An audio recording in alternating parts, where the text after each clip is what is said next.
त्याची उपासना, त्याची आराधना ही जगातली सर्वोत्तम गोष्ट आहे. आणि आता तो आमच्यामध्ये हजर असतात.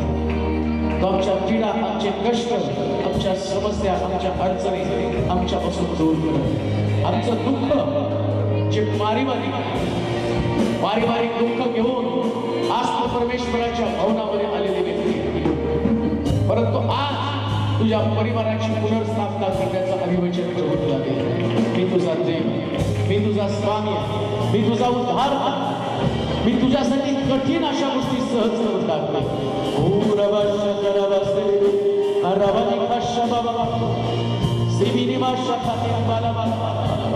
तुझ्या डोक्यामध्ये चमक मारू, तुला आरोग्याची गरज आहे आणि आता प्रभूचा हात तुझ्यासाठी लांब.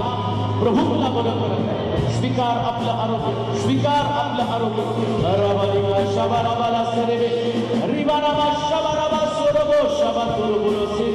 Hallelujah, hallelujah, hallelujah, hallelujah.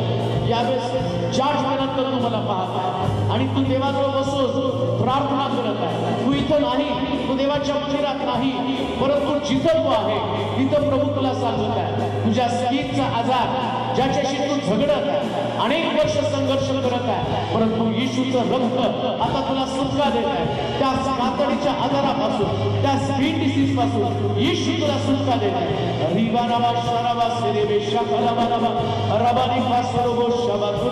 तुझा पती तुझ्यापासून विभक्त आहे आणि त्याचा विचार आहे तुला सोडावं, तुला टाकावं, परंतु देव त्याचं मन बदलत आहे. आणि आज तुझी प्रार्थना हीच आहे की देवा तू त्याचं मन बदल, देवा तू त्याचं मन बदल. आणि परमेश्वर तुला हमी देत आहे, 100% तुला खात्री देत आहे. मी त्याला बदलेल आणि तुझ्याकडे पुन्हा घेऊन येईल, मी त्याला बदलेल आणि पुन्हा तुझ्याकडे घेऊन येईल. धन्यवाद, धन्यवाद, धन्यवाद, धन्यवाद, धन्यवाद. सर्व समर्थ देव आमच्यामध्ये असतात, त्याची उपस्थिती आमच्यामध्ये असतात. सदैव तो आमचं ऐकत राहतो, आमच्यावरती प्रेम करतो, आमच्या गरजांची पूर्तता करतो आणि प्रति दिवशी आमच्या जीवनात चमत्कार करतो. एक दिवस नाही बरं का, रोज. म्हणून तो देव आहे. उगाच तो देव पण घेत नाही स्वतःकडं. तो दाखवतो त्याचं सामर्थ्य, तो दाखवतो त्याचा चमत्कार. आज दुपारी संध्याकाळच्या समयी का, त्यांचे नाव तेलोरेच आहे, नागपूरचे नाही भुसावळचे ते आहेत. आणि त्यांनी सांगितलं की साक्ष सांगा मंडळीमध्ये, माझी बायको 35 वर्ष एका आजाराशी लढत होती. 35 वर्ष तिच्या बॉडीमध्ये इन्फेक्शन, युरिनमध्ये इन्फेक्शन, आणि 35 वर्ष हा त्रास ती सहन करत होती. 35 वर्ष. एक डॉक्टर झाला नाही, एक उपचार झाला नाही की जो केला नाही. सगळे उपचार केले, सगळे डॉक्टर केले, आणि शेवटचा प्रयत्न म्हणून ते म्हटले सगळ्यात मोठ्या हॉस्पिटलमध्ये त्यांना नेलं, तिथंही उपचार झाला नाही. मग शेवटचा प्रयत्न ते म्हटले की प्रार्थना करण्यासाठी विनंती करावी, आणि मग त्यांनी प्रार्थनेसाठी विनंती दिली. 35 वर्षामध्ये जे घडलं नाही ते एका प्रार्थनेने घडलं. सगळं इन्फेक्शन निघून गेलं. त्यामुळे 35 वर्षानंतर माझ्या पत्नीला सुटका मिळाली. मग तिने वारंवार सांगितलं, मंडळी सांगा, लोकांना कळू द्या, येशू चमत्कार करतो. करतो तो, त्याला काय कठीण आहे. म्हणून बायबल सांगतं आजार मरणासाठी नाही तर देवाच्या गौरवासाठी. मरत नाही बरं का. आजारी पडल्यावर लगेच पेटी बांधायला तयार नाही करायची. एकदा प्रार्थनेची संधी द्या आम्हाला, आहे की नाही. एकदा तर प्रार्थनेची संधी द्या. हा प्रार्थनेनं परिस्थिती बदलती. डॉक्टर नाही बदलणार, पण देव 100% बदलेल. 100% बरं का. 1%, 2% नाही सांगत मी, 100% तो बदलतो. हा, गेल्या आठवड्यामध्ये औरंगाबादमध्ये पण गेलो, आणि आज 20 वर्षाचा तरुण, आणि त्या तरुणानं मला कॉल करून सांगितलं, पास्टर, म्हटलं कोण बोलतो, माझं नाव माऊली आहे म्हटलं. मग म्हटलं झालं काय, कशासाठी फोन केला. 3.5 वर्ष मला तो ब्लिडिंगचा त्रास मूळव्याधाच्या द्वारे 3.5 वर्ष नॉनस्टॉप माझं ब्लिडिंग होत होतं. परंतु ज्यावेळेस तुम्ही त्या औरंगाबादमध्ये रांजणगावमध्ये आला आणि शेवटची प्रार्थना झाली आणि त्या प्रार्थनेमध्ये जे ब्लिडिंग स्टॉप झालं तर ते परत कधी झालंच नाही. इतका अद्भुत चमत्कार प्रभूनं त्या ठिकाणामध्ये केला. म्हणून लक्षात ठेवा, तो आहे आणि तो आहेच. ते आमच्या बोलण्यावरती काय अवलंबून आहे, तो आहेच. मोशेला त्यांनी सांगितलं मी आहे, तो मी कधीच नाही बदलत. बरं, तो नुसता आहे असं नाहीये. आज जे आम्ही वाचणार आहोत, जो येशू देवानं या जगामध्ये मानव रूप म्हणून पाठवून दिला, देवाचा पुत्र मानव रूप घेऊन या जगामध्ये आला. कशासाठी आला माहिती का? तो येशूच उत्तम मेंढपाळ आहे. आजचं टायटलच काय, उत्तम मेंढपाळ फक्त येशूच आहे. येशूच उत्तम मेंढपाळ. मग उत्तम मेंढपाळ जो आहे ना, तो नेमकं काय करतो ते समजून घ्यायला पाहिजे. तो आहेत बाकीचे पण मेंढपाळ जगामध्ये, पण ते मेंढपाळ ज्यास तो पशु येतो, तो हिंस्र प्राणी येतो, तो आपल्या मेंढरांना सोडतो आणि मेंढरांची दानादान उडते. जगात अनेक मेंढपाळ आहेत. नवरा मेंढपाळ आहे, आईवडील मेंढपाळ आहेत, लेकरं मेंढपाळ आहेत, बाळक पण मेंढपाळ आहे. पण सगळ्यापेक्षा भारी मेंढपाळ कोण असेल तर येशू.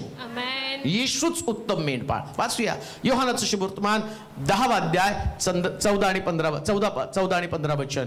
योहानाचं शुभवर्तमान 10वा अध्याय आणि त्याचं 14 आणि 15 वचन. मी उत्तम मेंढपाळ आहे. कोण म्हणतं असं? येशू. काय म्हणतो येशू? मी उत्तम मेंढपाळ आहे. मी उत्तम मेंढपाळ आहे. मी उत्तम मेंढपाळ आहे. जसा पिता मला ओळखतो व मी पित्याला ओळखतो तसं जे माझे आहेत त्यांना मी ओळखतो. कोणाला ओळखतो? जो उत्तम मेंढपाळ, तो मेंढपाळ काय म्हणतो? जे माझे आहेत ते मला ओळखतात. उत्तम मेंढपाळ आहे. प्रॉब्लेम नाही मेंढपाळामध्ये, प्रॉब्लेम मेंढरामध्ये आहे. मेंढरांना जोपर्यंत उत्तम मेंढपाळाची ओळख होत नाही तोपर्यंत मेंढरांच्या जीवनातले प्रश्न सुटू शकत नाही. आम्हीच अनुभव घ्यायला जातो, हा चांगला, तो चांगला, ते चांगलं, हे चांगलं, ही नोकरी चांगली, ती नोकरी चांगली, हा मुलगा चांगला, तो मुलगा वाईट. आमचा अनुभव आहे तो. पण प्रभू येशू ख्रिस्त या ठिकाणामध्ये निक्षून सांगतो, मीच उत्तम मेंढपाळ आहे. मग उत्तम मेंढपाळ म्हणून घेण्याचं धाडस त्याच्यामध्ये कसं आलं? आणि तो म्हणतो ते कसं काय सत्य आहे? ठीक आहे, तो म्हटला मी उत्तम मेंढपाळ आहे. सिद्ध तर करून दाखवायला पाहिजे. सिद्ध करून दाखवणं गरजेचं आहे. आणि तो काय म्हटला माहिती का? मी आपल्या मेंढरांसाठी प्राण सुद्धा देतो. उत्तम मेंढपाळाचं लक्षण काय माहिती का? तो मेंढरांचं संरक्षण करतो. मग बोलत त्याला मरण आलं तरी चालेल. आणि तो नुसतं बोलला नाही बरं का, त्यानं वधस्तंभावर सिद्ध करून दाखवलं. पहिलीच त्याच्यामधली क्वालिटी काय? मी उत्तम मेंढपाळ आहे. मी उत्तम मेंढपाळ आहे आणि आपल्या मेंढरांची सुटका कशी करता येईल त्याला माहिती आहे. तो प्रबळ आहे, तो लुसिफर प्रबळ आहे. त्यानं त्या ठिकाणामध्ये या मेंढराला, तुम्हाला आणि मला त्यानं पकडलं. आणि मला माहिती आहे आज पण अनेक लोक या लुसिफरच्या चंगुलमध्ये अडकलेले, त्याच्या जबड्यामध्ये अडकलेले आहेत, त्याच्या तोंडामध्ये अडकलेले आहेत. आणि त्यांना सुटकेची गरज आहे. परंतु जो कोणी सुटका करायला जाईल तो त्याच्यामध्ये अडकेल. कारण ताकद तर कोणाकडेच नाही ना. कोणाकडे ताकद आहे? बायबल सांगतं त्या देवदूतांना मनुष्यापेक्षा त्यानं किंचित मोठं केलेलं आहे. आमच्यापेक्षा प्रबळ आहेत देवदूत, आमच्यापेक्षा प्रबळ आहे लुसिफर. मग त्याच्यापेक्षा कोणीतरी प्रबळ पाहिजे होतं. पण त्यानं स्वतःला जखमी करून घ्यावं लागेल जरी त्या ठिकाणामध्ये, आणि या मेंढरांची सुटका करायची तर त्याच्याशी युद्ध करावं लागेल. ऐका, या लुसिफरनं स्वर्गामध्ये देवाच्या विरोधामध्ये युद्ध केलं होतं, म्हणजे त्याच्याकडे ताकद आहे.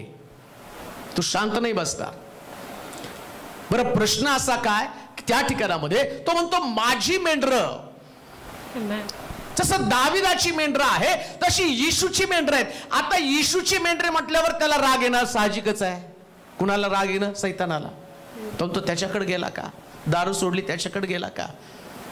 मारामारी सोडली, भांडणं सोडली, व्यभिचार सोडला, जारकर्म सोडलं, त्याच्याकडे गेला का? मग त्याच्याकडे गेल्यावर तो चवताळून जाणार. पण तो काय म्हणतो? काळजी करू नका, मी उत्तम मेंढपाळ आहे. तो हल्ला करणार तुमच्यावरती, पण त्याच्या जबड्यातनं सही सलामत सोडवताना मला प्राण द्यावा लागला तरी चालेल, पण मी तुम्हाला मरू देणार नाही. म्हणून सुरुवातीला मी तुम्हाला सांगितलं, जबड्यात कुठंतरी पकडल्याचा अनुभव येईल, पण तुम्ही जखमी होण्याच्या आत येशू आतमध्ये हात घालतो आणि बाहेर काढतो, तुम्हाला सही सलामत ठेवतो, आणि तो स्वतः जखमी होतो. झाला तो जखमी झाला, आणि त्या जखमी अवस्थेमध्ये त्यानं तुमची आणि माझी सुटका केलेली आहे. हालेलुया.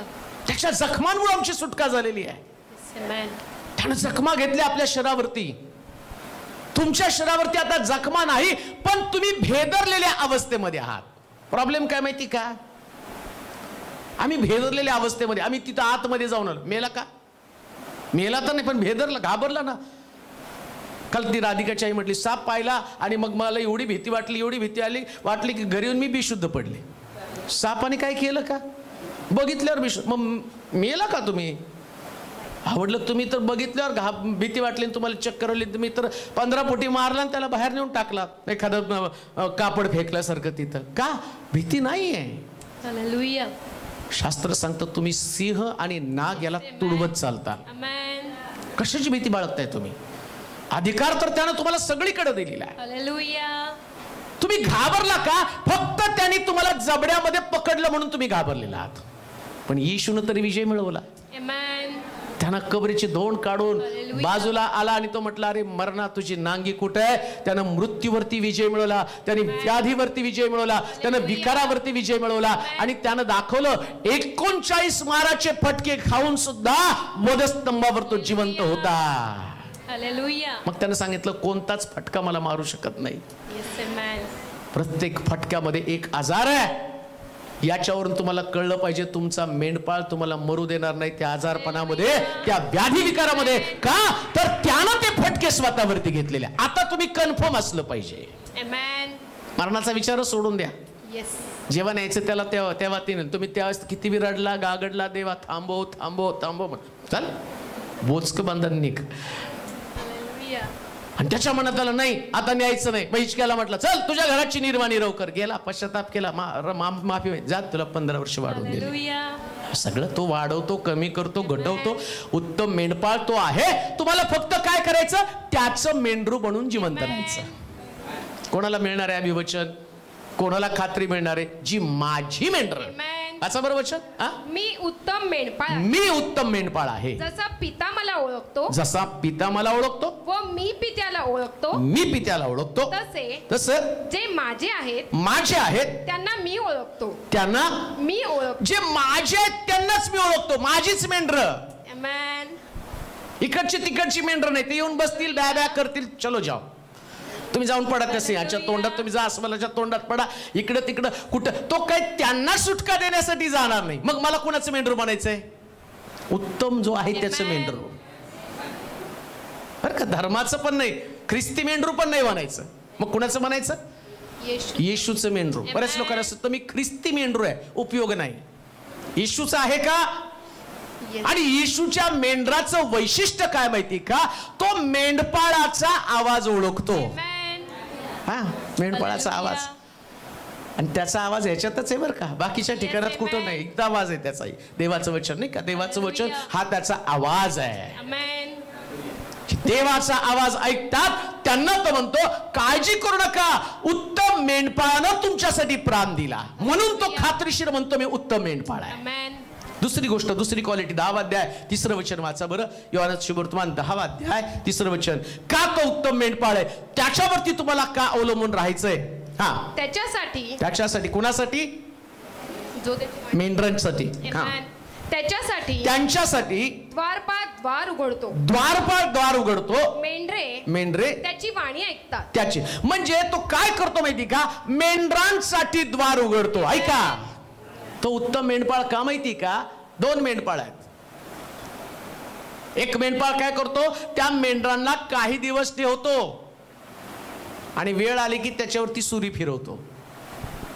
तो दार उघडतो आणि तो काय करतो, त्याला आम्ही म्हणतो, तुम्ही जर त्या मटणाच्या दुकानात गेला ना, तिथं पण मेंढरं लाईनशीर लावलेली असतात, त्यांना पण चारा घातला जातो, त्यांची पण देखभाल केली जाते आणि मेंढपाळ तिथेही द्वार उघडतो. पण द्वार उघडल्यानंतर त्या मेंढरांसाठी मरण असतं. पण प्रभू येशू ख्रिस्त ज्यावेळेस मेंढरांसाठी द्वार उघडतो तर त्याच्यामध्ये सुटका असते प्रिया. त्याच्यामध्ये मरण नसतं, हालेलुया. त्याच्यामध्ये समस्या पीडा नसतात. म्हणून एक उत्तम मेंढपाळाची सवय काय, तो आपल्या मेंढरांना बंधनामध्ये कधीच ठेवत नाही. कधीच बंधनामध्ये ठेवत नाही. हालेलुया. म्हणून येशूचं मेंढरू जर बनलं ना तर सगळ्या बंधनातनं सुटका देण्याचं अभिवचन तो देतो. त्याचं मेंढरू उत्तम मेंढपाळ तो आहे. तुम्ही बंधनात राहणार नाही. तो म्हटला मी आपल्या मेंढरांसाठी द्वार उघडील. द्वार उघडणं कळतं का तुम्हाला? ज्या दिवशी मेंढरांसाठी तो द्वार उघडतो ना, त्याची मेंढरं येतात मेंढवाड्यामध्ये. त्या मेंढरांचं वैशिष्ट्य पहा. मी सांगितलं 2 मेंढपाळ आहेत. काही मेंढपाळ त्या आणि त्यांनी पण त्या ठिकाणी सगळं त्याला खायला प्यायला देतात, धष्टपुष्ट करतात. पण कशासाठी? वजन बसलं पाहिजे बरोबर, चांगल्या किमतीला मेंढरू गेलं पाहिजे. हा मेंढपाळ वजन वाढवण्याचा प्रयत्न करत नाही. हा म्हणतो चांगल्यातला चांगला चारा यांना गेला पाहिजे, बेस्ट मधलं बेस्ट. हा मेंढपाळ तुमच्याकडनं काही घेत नाही, पण तुम्हाला सगळं देतो.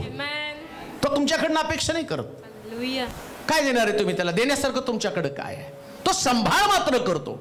आणि तो मेंढपाळ रात्री मेंढरांना घरामध्ये आणतो, रात्री तिथं त्यांना ठेवतो आणि सकाळी उठल्यावर दार उघडतो, म्हणतो आता बाहेर पडा.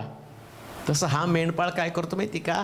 तुम्हाला शुक्रवारी रविवारी इतर दिवशी चर्च मध्ये आणतो, इथं तुम्हाला खाऊ पिऊ घालतो आणि म्हणतो बाहेर जा, ताज तवानं जीवन जगा. आठवड्याचे 6 दिवस तुम्ही मोकळेपणानं फिरत असता. काय भारी मेंढपाळ आहे. हालेलुया. कशासाठी तुम्हाला इथं चर्च मध्ये फिडिंग विसावा इथं आणतो आणि तुम्ही त्याचं वचन ऐकता आणि तुम्हाला विसावा मिळतो. मला आनंद वाटतो. पुष्कळ लोक इतके कॉल येतात रोज आणि ते काय सांगतात माहिती का? एकदम निराशा निघून गेली वचनाच्या द्वारे. अहो ते फिडिंग आहे, हे तुम्हाला ताजतवानं करतं. जगण्याची प्रेरणा. काही लोक म्हणतात की नाही हो, आशा संपली तरी एक नवीन आशा देवाचं वचन देतं. हे माझं बोलणं नाही, हे वचनाची ताकद आहे. हे मेंढपाळाचं उत्तम असणारं खाद्य आहे. हे मेंढपाळाचं खाद्य आहे. मग तो मेंढपाळ त्यांच्यासाठी द्वार उघडतो. कशाला? बंधनातनं बाहेर पडावं, जास्त तुम्ही चौकटीत राहू नये, तुमच्या मनावरती प्रेशर राहू नये. कान देऊ नये का? आज रात्री जर तुम्ही येशूची मेंढर असाल तर तुमच्यासाठी 100% द्वार उघडलं जाईल. याच्यामध्ये यश असेल, यशाचं द्वार खुलं असेल. तुमच्या जीवन कधी अपयशामध्ये नसणारे आणि याच्यामध्ये हे द्वार ज्यास उघडलं जाईल त्यास हे दार शांतीचं दार असेल. तुमच्या परिवारामधले वादविवाद, भांडणं, अशांती, गोंधळ, अपयश, पराजय, दारिद्र्य, उपासमार, बेकारी या सगळ्यांसाठी तो द्वार उघडेल. आणि ज्या दिवशी त्याचं द्वार उघडेल तुम्ही जगामध्ये सगळ्यात भारी लोक असाल. तुम्ही येशूची मेंढर आहात, तुम्ही येशूची मेंढर आहात आणि तुमचा मेंढपाळ उत्तम आहे. तुमचा मेंढपाळ एकदम उत्तम आहे. तुम्हाला टेन्शन घ्यायचं नाही, सगळं टेन्शन मेंढपाळ गेलं. तुम्हाला फक्त यायचं, बसायचं, रात्री झोपायचं आणि सकाळी निघून जायचं. आम्हाला काय करायचं? चर्चमध्ये यायचं, गाणे गायचे, आराधना करायची, पाळक येऊन प्रीचिंग करून जातो, घसा बसू द्या, काय करतो, तुम्हाला बसायचं नुसतं नाही. तुम्हाला काय करायचं? ते बाकीचं सगळं देव करतो. तो म्हणतो काळजी करू नको, ताकद, शक्ती, बल, सामर्थ्य माझ्या वचनाच्या द्वारे मी पुरवेल. आणि तुम्ही यायचं, बसायचं, खायचं, जायचं, जाता जाता आज तुमच्या बरोबर विजय घेऊन जायचा का? त्याला काळजी आहे. तो मेंढपाळ आहे, तो उत्तम मेंढपाळ आहे. मी पण बिंदास आहे. तुम्ही जशी मेंढपाळ, तुमचा मेंढपाळ जसा इश्यू आहे तसा माझाही मेंढपाळ इश्यू आहे. आणि मला माहिती आहे बऱ्याच लोकांना असं वाटतं, अरे काल काय म्हटले तुम्हाला, मला वाटलं नाही तुम्ही प्रवासावरून आले. मेंढपाळाचं गौरव आहे, त्याला माहिती आहे कसं फ्रेश ठेवायचं, ताजं कसं करायचं. म्हणून तो म्हटला तो मला हिरव्यागार पाण्यामध्ये, हिरव्यागार पूर्णामध्ये चरवतो, शांत पाण्याजवळ माझा जीव कोण करतो? ही तुमची एनर्जी नाही बरं का. 45 वर्ष या दोघांना ते फ्रेश आहेत अजून, पण संसारामध्ये गोडी आहे. कुणाचं गौरव आहे?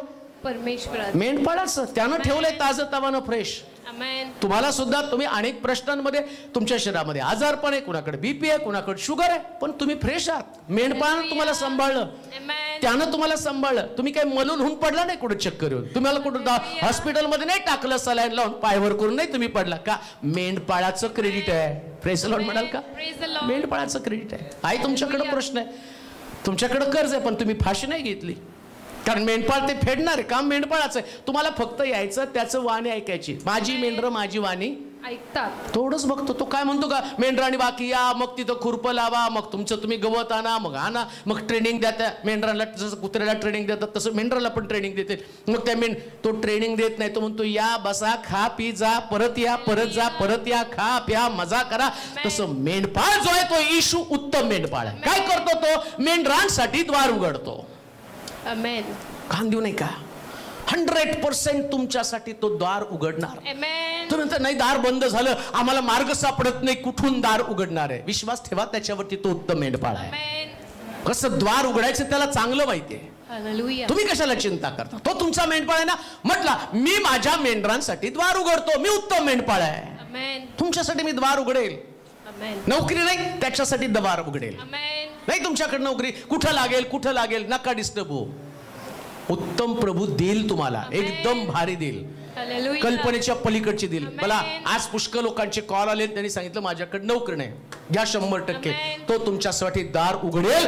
येणाऱ्या दिवसात तुम्हाला ते मिळेल. तुमच्या हातात इंटरव्ह्यूचे कॉल, सिलेक्शनचे कॉल येईल, कारण तो उत्तम मेंढपाळ आहे. त्याची मेंढर बना, बाकी काय करू नका.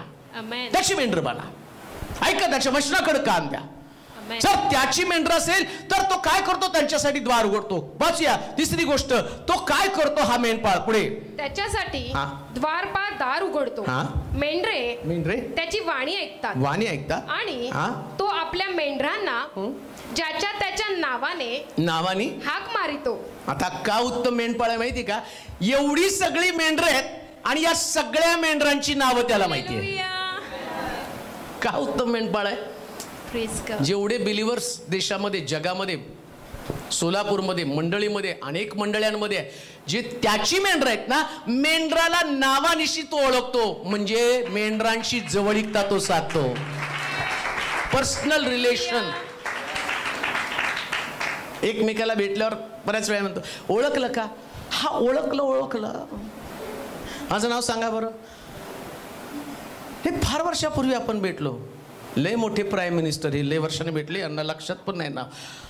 आणि येशू आम्हाला वर्षानुवर्ष भेटतो. एवढे सगळे लोक आहेत, पण त्याच्या मेंढरांना तो नावानिशी ओळखतो, म्हणून तो उत्तम मेंढपाळ आहे. हालेलुया. नुसतं नावानिशी ओळखतो एवढं पर्यंत संपतं का? तसं नाहीये ते. तुमचं नाव म्हणजे तुमचा स्वभाव आहे. एक स्वभाव असतो. समगल म्हणलं की जोरात आवाज नाही का? एक स्वभाव जोरात, हळू बोलणारच नाही. तुम्ही बघा, सोमगल आले म्हटलं की तुम्हाला आवाज येणार ना. अरे बापरे, एंट्री झाली. प्रत्येकाला एक स्वभाव आहे. काही लोक टक टक टक टक आवाज करत येतात. आम्ही म्हणतो आमके आमके आहेत. मग तुम्ही कसं काय ओळखलं ते? तुम्ही त्याचं नाव कसं लक्षात घेतलं? तुम्हाला सवय झाली त्या व्यक्तीची. तसं येशू सुद्धा प्रत्येक मेंढराचे स्वभाव ओळखतो. काय सुंदर आहे नाही का? का उत्तम मेंढपाळ? मला तुमचे स्वभाव माहिती आहेत. त्याला दाविदाचा पण स्वभाव माहिती आहे, त्याला पेत्राचा पण स्वभाव माहिती आहे. पेत्र म्हटला मी तुमच्यावर मरायला तयार आहे. अरे मला माहिती आहे तू कोंबडा आरवण्यापूर्वी 3दा मला नाकारशील. त्याला नावानिशी ओळखलं. पेत्रा, कोंबडा आरवण्यापूर्वी तू 3दा मला नाकारशील. तो माकडे पाहून तो म्हटला. तो अविश्वास आहे, स्वभाव आहे त्याचा, त्याला माहिती आहे. यहूदाकडे त्याने सांगितलं जा तुझं काम तू कर, सैतानाने तुझं मन भरून टाकलेले. प्रत्येकाचे स्वभाव त्याला माहिती आहे आणि स्वभावाप्रमाणे तो प्रत्येकाची निगा पण राखतो. काय सुंदर आहे मेंढपाळ. हालेलुया. एखादं मेंढरू लंगडायला लागलं ना, अडखळ, तर तो मेंढपाळ तिथं थांबतो आणि त्याला परत मलमपट्टी करून चालण्यासाठी मदत करतो. तो त्याला पडू देत नाही. हा तो चांगला मेंढपाळ आहे, टाकून देत नाही तिथंच. हालेलुया. तू लंगडला मग आता जाऊ दे, एक मेंढरू नसलं तर काही फरक नाही. तो म्हटला 99 तशीच ठेवली आणि एक हरवलेले मेंढरू आणायला गेला. इतकं त्याला महत्व आहे.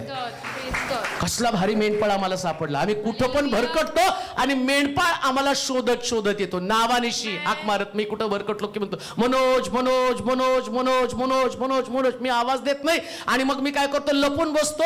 लपून बसलं आम्ही पाहतो तो योना पण लपून बसला, पण मेंढपाळाने त्याला सोडलं नाही, घेऊन आला. त्याला बरोबर करून मी परत सेवेसाठी पाठवतो. मासा पाठवला, माशाच्या पोटामध्ये उलथ पालत त्याला केलं, पालता पडला, प्रार्थना केली. 3 दिवसानंतर मेंढरू बाहेर सेवेसाठी पुन्हा निघालं. का? कारण मेंढपाळाला प्रत्येकाची नावं माहिती आहे. मागितलं आपला आदाम, आदाम कुठं आहेस? आवाज दिला त्याला, असं नाही म्हटलं. त्याला माहिती होतं त्यानं फळ खाल्लंय, पण तरी भेटायला आला. तरी भेटायला आला. आम्ही असतो त्याला टाकून दिलं असतं, जाऊ दे काय ऐकत नाही, मरू दे त्याला. आम्ही म्हणतो नाही काय बाद झालेलं आहे. देवाने तेव्हाच म्हटलं पाहिजे बाद झाले ते काय त्याच्या नादी लागायचंय. तरी तो आला. तरी येऊन त्याला काय म्हटलं माहिती का? त्याला अभिवचन दिलं, आशीर्वादित केलं, नाश नाही होऊ दिला त्याचा, पुनर्स्थापना केली. स्थापना करत असताना म्हटलं स्त्रीचं संतान तुझं डोकं फोडेल आणि तू त्याची टाच फोडशील. इकडं त्यानं अधिकार दिला परत या मेंढराला, काय या सैतानाला तू पायाखाली तुडवशील. तुमचा मेंढपाळ तुम्हाला नावानिशी ओळखतो. म्हणून लक्षात घ्या, तुम्हाला चर्च मध्ये कोणी ओळखत नाही, समाजात कोणी ओळखत नाही याची पर्वाच करू नका. सगळ्याला ओळखणारा मला ओळखतो. कोणी विचारलं मोदीशी तुमची ओळख आहे का? त्याच्यापेक्षा भारी व्यक्तीची ओळख आहे. कोण? तो मला नावानिशी येशू ओळखतो. कसलं भारी नावानिशी. जक्कय त्वरा कर. सगळे घाबरले, अरे याला कसं याचं नाव माहिती? हा जक्कय तर तिथं जकातीच्या ठाण्यावर, याला कसं कळलं हा जक्कय आहे? मी नावानिशी ओळखतो ना. त्वरा कर खाली, आज तुझ्या घरी जेवायला मला यायचं. जक्कयाच्या घरी जेवायला गेला, बोलायला लागला. तिथं बोलायला लागल्यावर जक्क्याने ओळखलं, नावानिशी ओळखतो. बरं याला सगळं माहिती आहे. मी कुणाचं कुबांडानं घेतलं, गपचूप कबूल करावं. आणि तो सांगतो मी कुणाचं कुबांडानं घेतलं, चौपट परत करतो, अजून बघतो भरपूर कमवलंय, अर्धद्रव्य गरीबाला देतो. सगळं सांगितल्यावर म्हटलं आज या घराण्याला तार. काय त्याला गरज आहे माहिती होतं, याला तारणाची गरज आहे. मेंढपाळ मेंढरांना नावानिशी ओळखतो म्हणजे काय काय गरज आहे त्याला ठाऊक आहे. तुम्हाला काही सांगण्याची गरज नाही. तुम्हाला तिथं आणि आपल्या भावना व्यक्त करण्याची गरज नाही. तुम्ही येण्याच्या अगोदर त्याला माहिती तुम्हाला काय पाहिजे. नावानिशी तो ओळखतो. म्हणजे तुमचं नाव घेतल्याबरोबर प्रभू म्हणतो याची ही गरज आहे. नोकरी पाहिजे याला, ठीक आहे सांग त्याला मी नोकरी देणार आहे. पण त्याच्यासाठी मेंढरानं आधी त्याचं तर व्हायला पाहिजे ना. मेंढरानं येशूचं मेंढर होत नाही. मेंढर त्यांचीच राहतात. स्वतःच्या स्वभावामध्ये, स्वतःच्या जीवनामध्ये, स्वतःच्या इच्छेप्रमाणे जातात. मग देव तो मेंढपाळ तुम्हाला कसं देणार आहे? मग काय करायचं माहिती का? सरेंडर होऊन जायचं. ते मेंढर आहे ना फार हुशार असतात. ते मेंढपाळाकडे समोर जातात, उगाच शिपूट हलवत बसतात आणि त्यांनी शिपूट हल्ल्यावर मेंढपाळ एवढा खुश होतो ना की लगेच त्याला उचलून घेतो आणि त्याला फिरवतो. त्याला जे पाहिजे ते दाखवतो. सगळ्या मेंढरांपेक्षा वेगळं. लक्षात घ्या, येशूचं लक्ष तुमच्याकडे कधी अट्रॅक्ट होईल? ज्या दिवशी तुम्ही मंदिरामध्ये उपासनेसाठी येता त्याच्या समोर स्वतःला एवढं रिक्त करा की त्याचं लक्ष तुमच्याकडेच गेलं पाहिजे. नावानिशी तो तुम्हाला ओळखत आहे. का? तो उत्तम मेंढपाळ आहे. तो प्रत्येक मेंढराशी जवळीक साधतो. दुसऱ्या भाषेमध्ये मी असं म्हणेल, येशूला वाटतं की मी मेंढरांच्या जवळ राहावं, जवळ राहावं. मेंढरांना वाटतं का त्याच्या जवळ राहावं. मेंढरांना पण वाटलं पाहिजे मला त्याच्या जवळ राहायला पाहिजे. लांब राहू नका त्याच्यापैकी. तुम्ही त्याच्या जवळ राहा. आणि जो जवळचा व्यक्ती आहे ना तो परमेश्वरापासून आशीर्वाद मिळवतो. ऐका, 3.5 वर्ष येशूच्या जवळ राहिलेले शिष्य जाताना येशू त्यांना म्हटला मी तुमच्यासाठी कैवारी आत्मा पाठवतो, तो तुम्हाला सत्यामध्ये चालवेल आणि पवित्र आत्मा तुमच्यावर तुम्हाला सामर्थ्य मिळेल. एवढंच येशू शिष्यांना म्हटला. आणि शेवटच्या क्षणाला जे मेंढरू हरवलेलं 99 मेंढरांपैकी एक मेंढरू वधस्तंभावरती होतं, त्याला म्हटला तू आज माझ्या बरोबर सुखलोकात असशील. 99 मेंढर तशीच टाकली आणि हरवलेले एक चोर त्याच्याकडे त्याचं लक्ष घेतलं. नावानिशी त्याला म्हणतो आज तू माझ्या बरोबर सुखलोकात. आणि यांना काय म्हटलं? पवित्र आत्मा तुमच्यावर येईल, तुम्हाला सामर्थ्य प्राप्त होईल. पेत्राला म्हटला, ज्यास तू म्हातारा होशील तुला चालता येणार नाही आणि मग तुला कुणी तर धरून घेऊन जाईल. या मेंढराला त्यांनी हे अभिवचन दिलं, कारण हे सगळे पळून गेले, हे जवळ नाही राहिले. मग जवळ कोण राहिलं? जवळ चोर जरी असला तरी त्या मेंढराला अभिवचन आहे, ही जवळीकता. येशूच्या जवळ राहा. कोण आहात तुम्ही? त्याच्याशी त्याला इंटरेस्ट नाही. तो कोण जवळ आहे, कोण जवळ आहे, कोण त्याच्या जवळ आहे, जवळ राहा त्याच्या. तुम्ही जितकं त्याच्या जवळ राहाल ना, जे पहिलं चांगलं ते तुम्हाला मिळेल, है की नाही? पहिलं पाहिजे तर, म्हणून तर आम्ही बघतो दुकान उघडलं कुठं सेल असला तर तिथं जाऊन थांबतात. पहिलं जायचं, भारी आपणच घ्यायचं, कमी किमतीमध्ये भारी मिळायला पाहिजे. शेवटी येतात त्यांना सगळा गाळ मिळतो, फाटक्या तुटक्या साड्या पडलेल्या तिथं, नाही का, एकदम पॅच लावलेल्या डुप्लिकेट. तसं जेवढं येशूच्या जवळ राहाल, बेस्ट मधलं बेस्ट फक्त तुम्हालाच मिळणार आहे. त्याच्या जवळ राहा. तो मेंढरांना नावानिशी ओळखतो. पुढे वाचा 4थ्या वचनामध्ये. तो आपली सर्व मेंढरे बाहेर काढल्यावर त्यांच्या पुढे चालतो. का तो उत्तम मेंढपाळ आहे? तो आपली सर्व मेंढर बाहेर काढल्यावर त्यांच्या पुढे चालतो. कुठं चालतो? उत्तम मेंढपाळ. का? कारण तो मेंढरांच्या पुढे चालतो. मग काय मेंढरांच्या पुढे चालणं? सगळे धोके तो स्वीकारतो. मेंढरांच्या पुढे चालणं म्हणजे काय? तुम्ही काळजी करू नका, तुम्ही माझ्या मागे या, खड्डा असेल मी तुम्हाला बरोबर काढेल, चांगला मार्ग तुमच्यासाठी तयार करेल. म्हणून लक्षात ठेवा, येशूची मेंढर कधी खड्ड्यात जात नाही. कधी पण डायलॉग मारू नका, मी खड्ड्यात गेले, मी खड्ड्यात गेलो. तुम्ही खड्ड्यात जायचं कारण तुम्ही येशूचं मेंढरू नाही. जर तुम्ही येशूचे मेंढर आहेत, येशूला पुढे चालू द्या. तो तुम्ही माझ्या मागे या, तुम्हाला काळजी करायची नाही. मी आणि तुम्हाला बाहेर काढलं, इथून बाहेर काढलं. लक्षात घ्या, आदित्यने आणलं मेंढवाड्यामध्ये आणल्यानंतर तो दार उघडतो. आता मेंढपाळाला सोडून तेच पुढे पळायला लागले तर प्रॉब्लेम काय येईल? तो म्हणतो जा बरा पडा खड्ड्यामध्ये, जा बा, तुम्हाला कुठं खायला जायचं तिकडं खायला जा, गुटखा खा, तंबाखू खा, पान प्या, दारू प्या, तुम्हाला काय प्यायचं ते प्या. जर माझ्याकडे राहिला तर मी तुम्हाला मार्ग दाखवेल, तुम्ही कोणत्या मार्गाने जायचं. आणि मग तो असला भारी मार्ग दाखवतो की तुम्ही आल्यावर रात्री शांत झोपू शकता. काहीच प्रॉब्लेम नाही तुमच्याकडे. का? तर मेंढपाळानं तुम्हाला मार्ग दाखवला. तुमचा मेंढपाळ तुम्हाला सुरक्षित मार्गाने नेतो. तो पुढे राहतो म्हणजे काय? एकदम सुरक्षित मार्गाने, बिन धोक्याचा मार्ग. दुसऱ्या भाषेमध्ये ज्या मार्गावरती धोका नाही त्या मार्गाने तुमचा मेंढपाळ तुम्हाला घेऊन जातो. त्याला नाही वाटत तुम्ही धोक्यामध्ये सापडावा, त्याला नाही वाटत तुमच्यावरती हल्ले व्हावे. आणि समजा जरी हल्ला झाला, त्याचं कारण काय? मेंढरू चुकीच्या मार्गाने गेलं. म्हणून लक्षात ठेवा, मेंढपाळ ज्या मार्गाने चालतो त्याच मार्गाने चालायचं. काय सुंदर आहे. उत्तम मेंढपाळ आहे तो तुम्हाला परफेक्ट मार्ग दाखवतो. त्या मार्गाने तुम्ही गेला तर तुम्ही सुरक्षित राहणार आहात. दुसरी गोष्ट, आमचा मेंढपाळ तो जो प्रभू येशू ख्रिस्त, आणि तो आपल्या मेंढरांची खूप काळजी घेतो म्हणून पुढे चालतो. बरं का? खूप काळजी घेतो. त्याला माहितीये माझी मेंढर आहेत आणि या मेंढरांना ते शत्रू माहित नाहीयेत, त्याच्यातले धोके माहित नाहीत, त्याच्यातल्या अडचणी माहित नाहीत, चांगलं कुठं खायला मिळतं ते पण माहित नाही, कोणत्या मार्गाने यांची प्रगती होईल, कोणत्या मार्गाने गेल्यावरती आणि यांना आशीर्वाद मिळणार आहे. म्हणून तर आम्ही पाहतो या देवानं इस्रायल लोकांना कनानात जाताना 40 दिवसाच्या प्रवासामध्ये त्यांना 11 दिवसाच्या प्रवासासाठी त्यांना 40 वर्ष लावली. बरं का?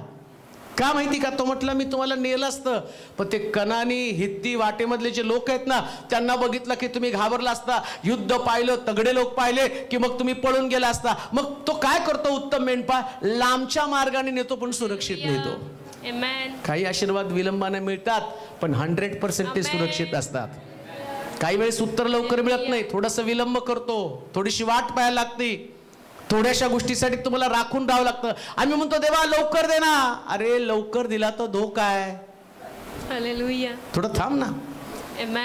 मला माहिती तुला कोणत्या मार्गाने न्यायचं कसं. आता तुला थोडासा विलंब लागलेला आहे, नोकरीला लागण्यासाठी विलंब लागला, लेकरं होण्यासाठी विलंब लागला, म्हणून अब्रामाला पण देवाने लेट दिलं. लगेच कुरकुर करत बसायचं नाही. त्याला माहिती आहे त्याच्या मेंढरांची गरज काय काय आहे, गडबड करायचीच नाही. प्रभूला माहिती त्याच्या मेंढरांना उत्तम कसं द्यायचं, तो बरोबर त्या मार्गाने नेतो. म्हणून दुसरी गोष्ट, तो स्वतः पुढे चालतो. कशासाठी माहिती का? त्या धोक्यांना तो स्वतः सामोरे जातो. अजून एक गोष्ट तुम्हाला सांगतो. तुम्हाला आठवतं का, इस्रायल लोक ज्या मिस्रामधनं कनानात जात असताना त्यांच्या समोर तांबडा समुद्र आला. त्या देव मोशेला काय म्हटलं, तू पुढे जा आणि आपली काठी उगार.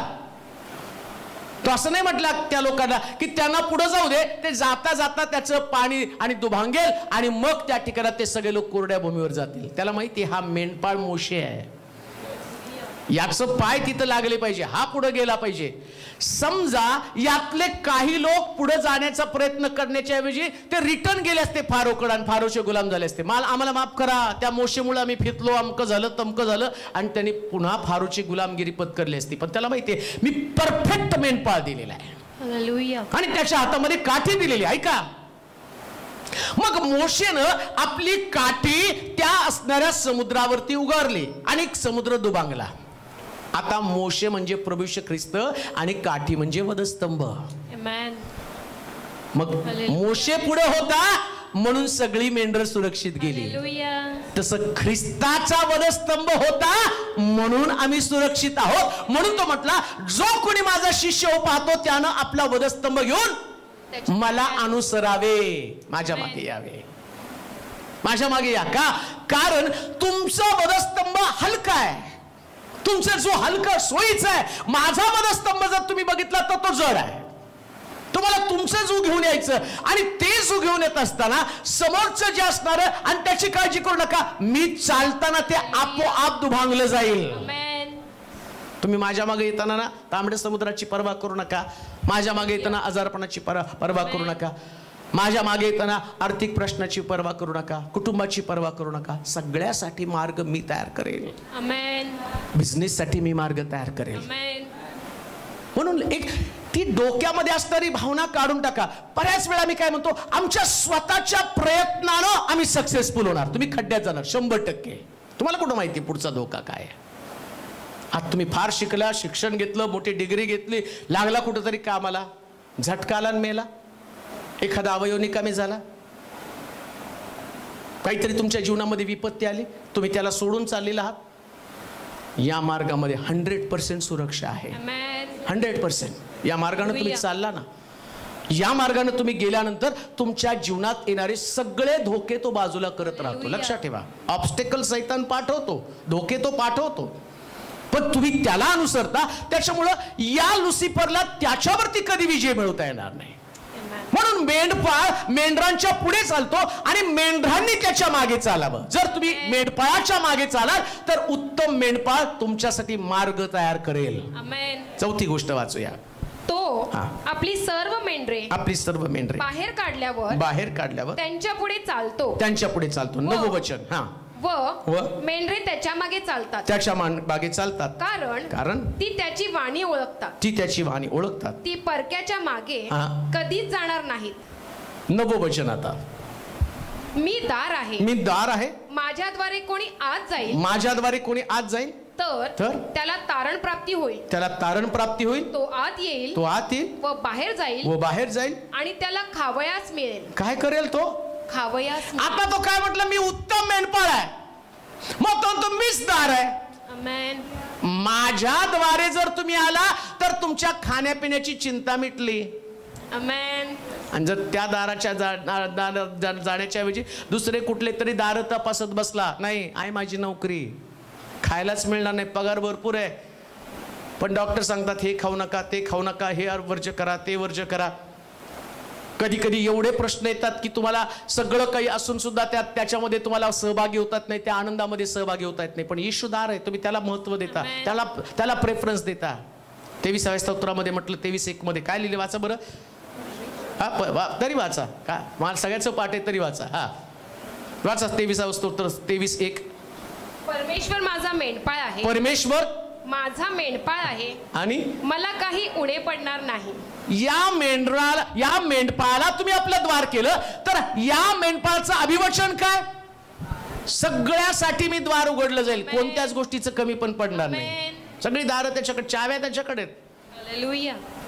तुम्ही काय करता ते सगळं सोडतात. ज्याच्याकडे चावी त्याच्याकडे जायच्या ऐवजी उघड दुसरीकडे डोकं आपटत बसतात. त्याच्यापेक्षा मेंढपाळाकडे जायचं. देवा हे मेंढपाळा येशू म्हणतो, म्हणला माझ्या नावानं पित्याकडे तुम्ही चावी कोण आहे? येशू. ती चावी आहे. त्याला आपला मेंढपाळ बनवायचंय, त्याच्याद्वारे जायचं. काय पाहिजे? सक्सेस. ही घे सक्सेसची चावी. यश पाहिजे, ही चावी माझ्याकडे. हे दार याच्याकडे मागा, कोणा दुसऱ्याकडे मागू नका, कोणा व्यक्तीकडे जाऊ नका, इकडं तिकडं कुठं माथा टेकू नका. सरेंडर व्हायचं तर फक्त येशूला भाग. कारण तो म्हणतो मीच दार आहे आणि जो माझ्याद्वारे. वाचा परत ते वचन. मीच दार आहे. मी दार आहे. मी दार आहे. माझ्याद्वारे, माझ्या मार्फत कोणी आत जाईल. कोणी आत जाईल तर त्याला तारण प्राप्ती होईल. तारण म्हणजे सुटका.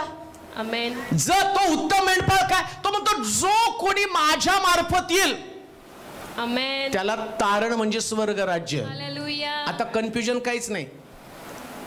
बऱ्याच लोकांना मेल्यावर काय करायचं हा मोठा प्रश्न पडतो. मेल्यावर कसं काय हो,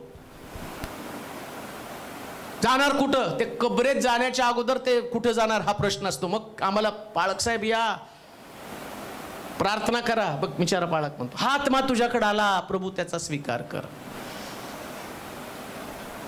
मग तरी 40वा घालावा लागतो. कशासाठी? आणि काही लोक तर कब्रस्तानला 2 नोव्हेंबरला जाऊन पण परत फुलं टाकतात, दारू पण ठेवून येतात, अंडे पण ठेवतात, सगळं ठेवून येतात. कशासाठी? हा उठून खाईल. म्हणजे अजून तिथंच पडलाय का तो? याचा अर्थ तो येशूला अनुसरणार नव्हता. पण जे लोक ख्रिस्ताला अनुसरतात त्यांना 100% खात्री मिळते, प्रभू येईल त्यास तो उठला जाईल. पहिल्यांदा ख्रिस्ताबरोबर उठला जाणार. म्हणून बायबल काय सांगतं? ख्रिस्तामध्ये मरणारे ते धन्य. का? कारण तो त्या दारानं गेलेला आहे. हालेलुया. 100% या दारानं गेला.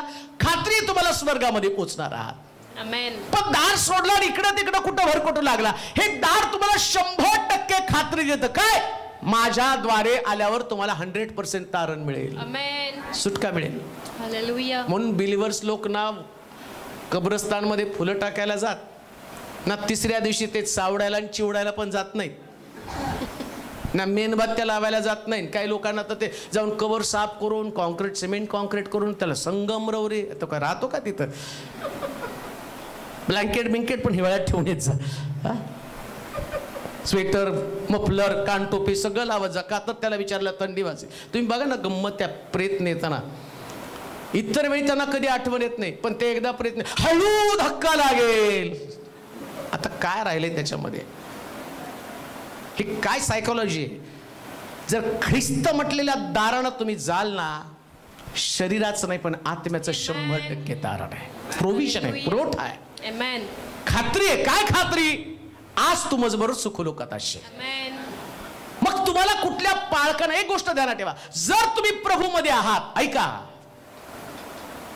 जर प्रभूमध्ये तुमचं मरण झालं ना, मग तुम्हाला कुठल्या पाळकानी पण पुरण्याची गरज नाही. आमेन म्हणाल का? आमेन. बरेच लोक म्हणतात पाळक नाहीत पुरायला, पाळक नाहीत पुरायला, पाळक नाहीत पुरायला. अरे ते पुरायला म्हणजे मुंग्यांना खाद्य आहे.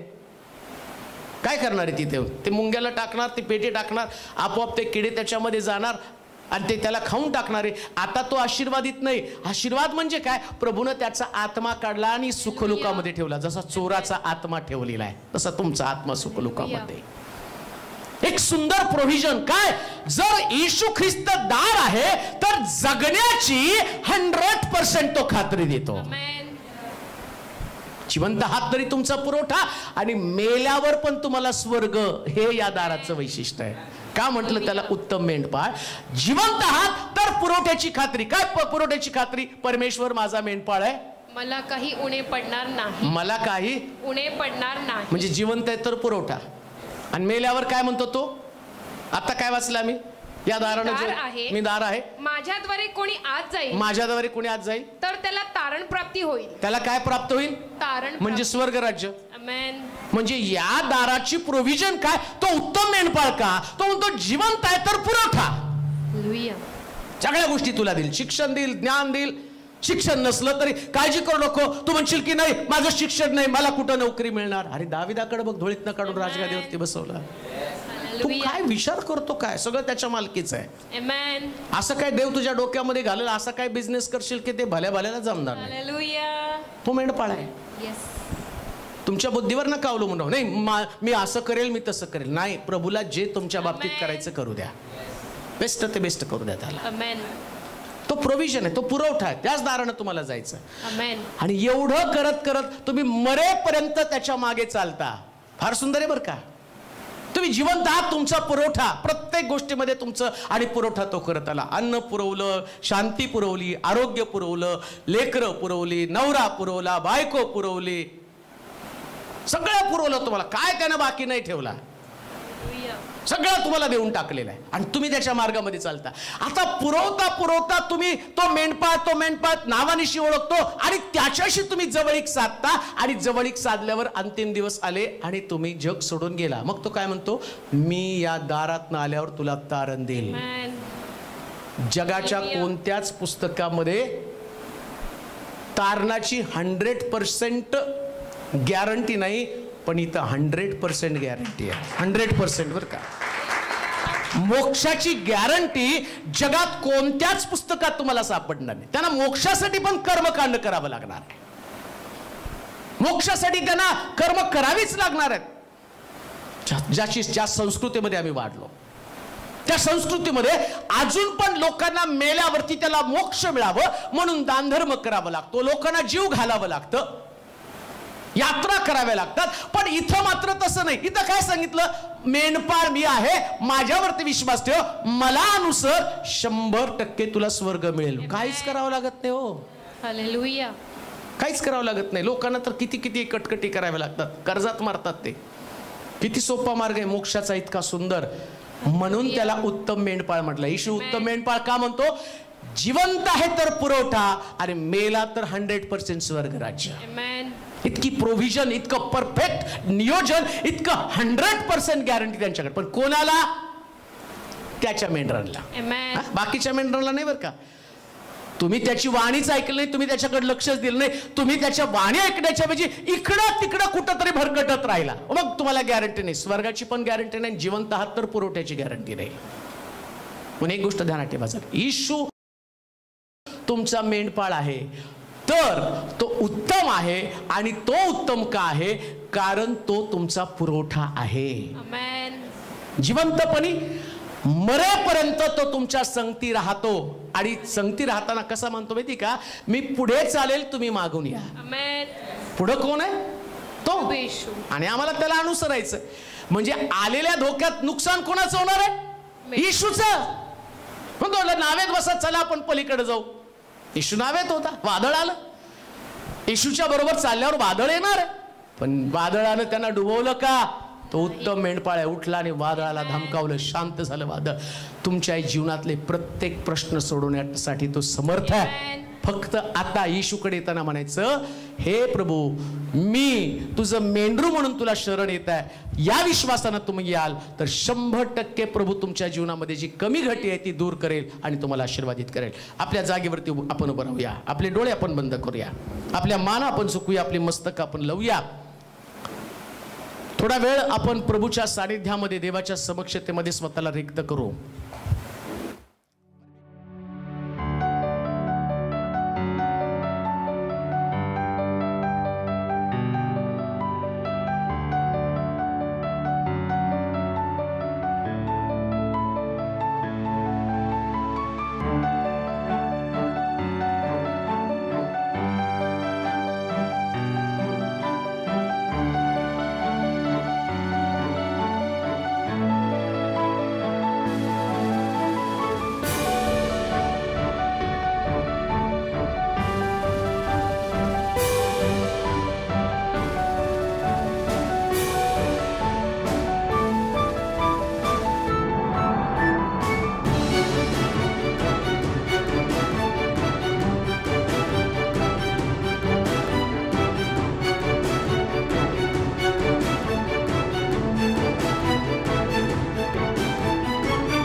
राधाबाई आहेर यांच्यासाठी मागत आहोत. त्यांचा कातडीचा आजार पूर्णपणे बरा कर. त्याप्रमाणे मुलगा आणि सुनेच्या अंतःकरणात त्यांच्याविषयी कृपा कर. लक्ष्मण आयरे यांना मानसिक विकारापासून सुटका दे. त्याचप्रमाणे अस्मलेकर त्यांच्या मेंदूमध्ये समस्या ती दूर कर. एनिग्री सिस्टरला तू पूर्णपणे आरोग्य दे. माया लोखंडे पाठीच्या मणक्यापासून त्यांना जो त्रास आहे त्या त्रासामधून त्यांना बाहेर काढ. राजश्रीला देखील लवकरात लवकर नोकरीचा आशीर्वाद मिळू दे.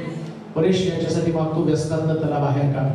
आशा गायकवाड त्यांना ज्या काही हृदयाच्या समस्या त्यातून त्याला बाहेर काढ. यथार्थ पांडे ड्रगच्या व्यसनातून त्याला बाहेर काढ. जया, सीमा, शुभांगी, सोनिया, जोशना यांना लेकराचा आशीर्वाद दे प्रभूजी. यशपाल मस्के यांना देवाची ओळख व्हावी, प्रभूकडे त्यांनी पाहावं आणि मग या सोयरसीच्या त्रासापासून त्या आजारापासून त्यांची सुटका कर. हे मागी शिर्के यांना 100% आरोग्य मिळू दे. सिल्विया निराशेच्या गर्तेतनं बाहेर काढ आणि तिच्या जीवनातल्या समस्या दूर कर. पुरंदरेसाठी प्रार्थना करत आहे, त्यांचं डायलिसिस बंद व्हावं, त्यांना आरोग्य मिळावं असं होऊ दे. त्याचप्रमाणे अक्का गायकवाड त्यांचा विवाहासाठी एक उत्तम स्थळ त्यांना मिळावं. उज्ज्वला रंजना त्यांना गुडघेदुखीच्या विकारापासून सुटका दे. कुणालसाठी प्रार्थना करत आहोत, जेलमधनं तो बाहेर पडू दे प्रभूजी. शीतलसाठी मागत आहोत, धाप लागण्याचा जो त्रास आहे, जे काही फुफ्फुसामध्ये कमकुवतपणा आहे ते फुफ्फुस मजबूत बनव प्रभूजी. मेनी आंटी यांच्यासाठी मागत आहोत, त्यांना देखील हृदयाच्या विकारापासून सुटका दे. राकेश गीते कामामध्ये त्यांना सहाय्य कर. ब्रदर आम्ही त्यांच्या अन्ननलिकेमधली जी समस्या आहे ती सुटली जाऊ दे. लिव्हर त्यांचा जो खराब झाला तर ते लिव्हर पहिल्यासारखा होऊन जाऊ दे. जेवणासाठी त्यांना कृपा करून दे. टोनपे यांच्या शाळेमध्ये त्यांना कामासाठी बोलवावं. युएस पठार त्यांना घरात मुंबईमध्ये चांगलं घर मिळावं. शामराव जाधव त्यांना चक्कर येण्याचा जो त्रास आहे, त्यांचं मेंदूचं काम व्यवस्थित व्हावं, सर्व रिपोर्ट्स नॉर्मल यावे यासाठी सहाय्य कर. लावण्या पोटपती यांच्यासाठी मागत आहोत, बँकेमध्ये जे काम करत आहेत त्यांना प्रमोशन मिळावं. त्याचप्रमाणे जुई यांच्यासाठी मागत आहोत, 5 वर्षाची अजून तिला बोलता येत नाही, तिला कृपा पुरव, बोलण्यासाठी शक्ती देऊया. ह्या सगळ्या साक्षी घडव. जे लोक अजूनही प्रार्थनेसाठी आहेत त्यांच्या प्रार्थना तू ऐकून त्यांच्या प्रार्थनेची उत्तर दे. येशूच्या नावात ही प्रार्थना करणी केली म्हणून तू ऐक. आमेन.